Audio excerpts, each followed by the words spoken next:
Good morning student. आज हम करेंगे कक्षा 4। सब्जेक्ट हमारा रहेगा हिंदी। लेसन हमारा है 10। लेसन का नाम है हमारी पेंसिल। ये लेसन हमने पहले वाली वीडियो में हमने ये पढ़ लिया था। अब हम आगे क्या करेंगे, इसके प्रश्न आंसर करेंगे। ठीक है, इसके क्वेश्चन आंसर करेंगे। तो पहला हम प्रश्न लेते हैं, सही विकल्प पर करेक्ट का निशान लगाइए। जो हमें प्रश्न दिया हुआ है उसके साथ हमें 3 ऑप्शन दिए हुए हैं। इन 3 ऑप्शन में से एक ऑप्शन क्या है, इस प्रश्न का उत्तर है। तो वही उत्तर पे हमें क्या है, करेक्ट का निशान लगाना है।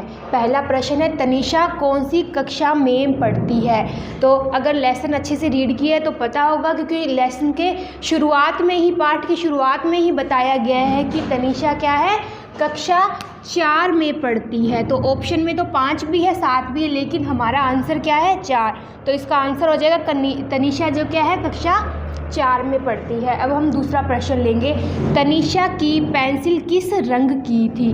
पर तनीषा को जो पेंसिल जो इनाम में मिली थी वो किस रंग की थी। तो ऑप्शन में हमें दिया गया है पीला, लाल या हरी। कौन से रंग की थी, तो उसकी पेंसिल क्या है, लाल रंग की पेंसिल थी तनीषा की, जो उसे इनाम में मिली थी।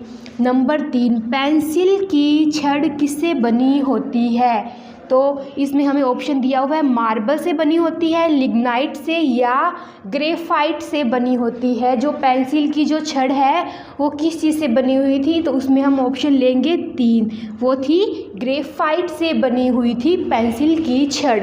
अब हम करेंगे प्रश्न नंबर 4, चीन में कौन सा रंग भव्यता का प्रतीक माना जाता है। चीन में जो है कि कौन सा रंग भव्यता का प्रतीक माना जाता है। तो पहला ऑप्शन है पीला, दूसरा ऑप्शन है नीला और तीसरा है लाल।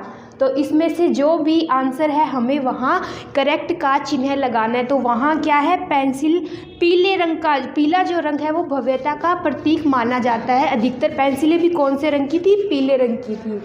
अब हम करेंगे नंबर 5, यूरोप में पेंसिलों का उत्पाद कब से प्रारंभ हो रहा है।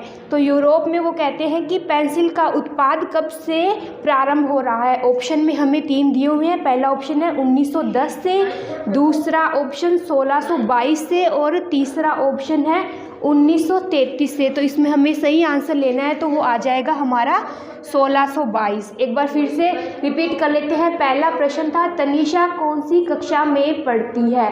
3 ऑप्शन थे, उसमें से हमने सही ऑप्शन चूज़ किया, वो क्या है, कक्षा 4। तनीषा कक्षा 4 में पढ़ती है। दूसरा प्रश्न लेंगे, तनीषा की पेंसिल किस रंग की थी। उसमें भी हमें 3 ऑप्शन दिए हुए थे, लेकिन उसमें से हमारा सही क्या था, लाल। तनीषा की पेंसिल लाल रंग की थी। नंबर 3, पेंसिल की छड़ किससे बनी होती है। हमारा आंसर था ग्रेफाइट से बनी होती है पेंसिल की छड़। नंबर 4, चीन में कौन सा रंग भव्यता का प्रतीक माना जाता है। तो यहाँ भी ऑप्शन थे, लेकिन हमें आंसर पता है क्या, पीला।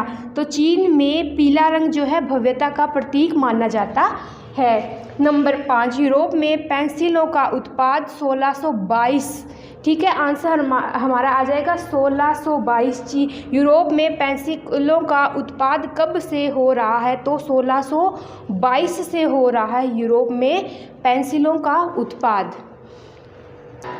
अब हम करेंगे प्रश्न दूसरा, ख, दिए गए शब्दों से रिक्त स्थान भरिए। शब्द कौन से दिए हुए हैं, ये हमें ऊपर ऑप्शन में शब्द दिए गए हैं, नीचे हम रिक्त स्थान करेंगे। उस रिक्त स्थान में इनमें से जो भी शब्द आएगा वो हमें भरना पड़ेगा।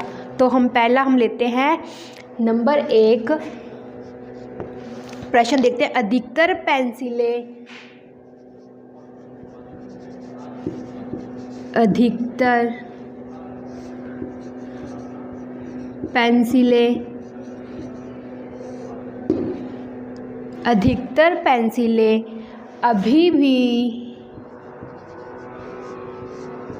अभी भी डैश डैश रंग की होती हैं। ये कह रहे हैं कि अधिकतर पेंसिलें कौन से रंग की होती है। तो हमें यहाँ खालिस्तान दिया हुआ है, तो हमें उसमें फील करना है कि अधिकतर पेंसिलें कौन से रंग की होती हैं। तो अधिकतर पेंसिलें होती हैं पीले रंग की होती हैं, तो इसमें आ जाएगा पीला रंग। अब हम करेंगे दूसरा, पेंसिल का जन्मदिन। नंबर 2, पेंसिल का जन्मदिन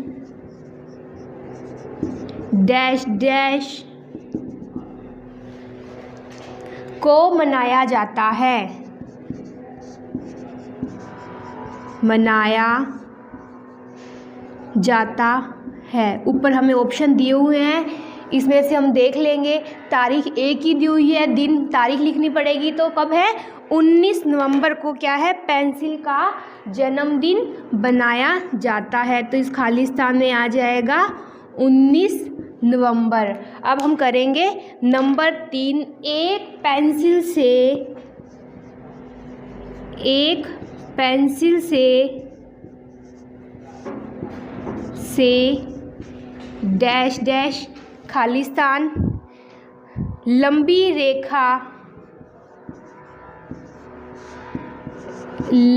रेखा खींची।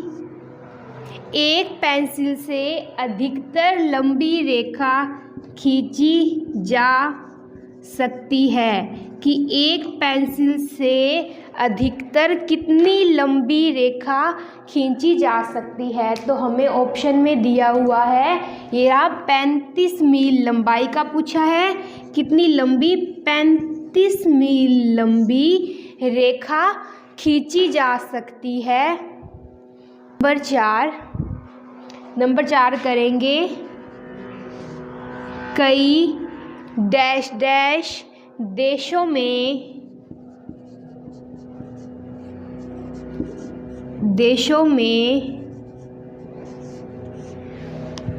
फ्री पेंसिल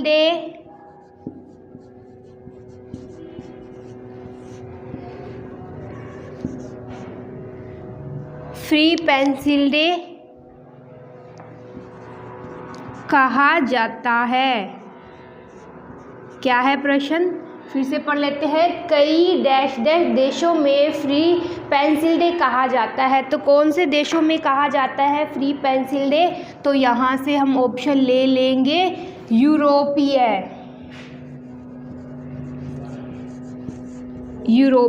कई यूरोपीय देशों में फ्री पेंसिल डे कहा जाता है। 4 हुए, नवंबर भी चला गया, पीला रंग भी चला गया, ये 25 मील भी चला गया। तो हमारे पास ऑप्शन क्या बचता है? एक ही बचता है। तो आगे वाला नंबर 5 होगा, तो हमारे पास उसका आंसर है।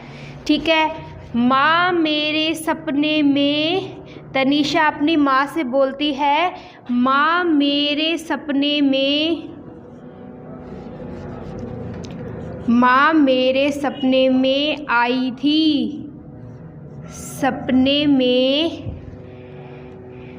आई थी। कौन आई थी तनीषा के सपने में? तनीषा के सपने में आई थी पेंसिल आई थी। एक ऑप्शन बचा है, तनीषा के सपने में पेंसिल आई थी, और वो भी कौन से रंग की? तनीषा के सपने में लाल रंग की पेंसिल आई थी। वो सपना क्या था? उसने सपना देखा कि उसने एक लेखन प्रतियोगिता में हिस्सा लिया है, और उस लेखन प्रतियोगिता में उसे क्या है? लाल रंग की पेंसिल उपहार में मिली थी। एक बार और रिपीट कर लेते हैं। नंबर 1, अधिकतर पेंसिलें अभी भी पीले रंग की बनी होती है। कैसी बनी होती है? पीले रंग की बनी होती है। नंबर 2 करेंगे, पेंसिल का जन्मदिन 19 नवंबर को मनाया जाता है। कब मनाया जाता है? 19 नवंबर को मनाया जाता है। नंबर 3, एक पेंसिल से 35 मील लंबी रेखा खींची जा सकती है। एक पेंसिल से कितनी लंबी रेखा? 35 मील लंबी रेखा क्या है? खींची जा सकती है। नंबर 4, कई यूरोपीय देशों में फ्री पेंसिल डे कहा जाता है। कई यूरोपीय देशों में इसे फ्री पेंसिल डे कहा जाता है। देशों में इसे नहीं लिखा मैंने ना, में इसे, यहाँ इसे आएगा, इसे फ्री पेंसिल डे कहा जाता है। अब हम नंबर 5, माँ मेरे सपने में पेंसिल आई थी। तनीषा के सपने में पेंसिल आई थी। ये हमारे 2 प्रश्न हो गए क और ख, ये आप साथ में बुक से रीड कर लेना और नोटबुक में नोट कर लेना।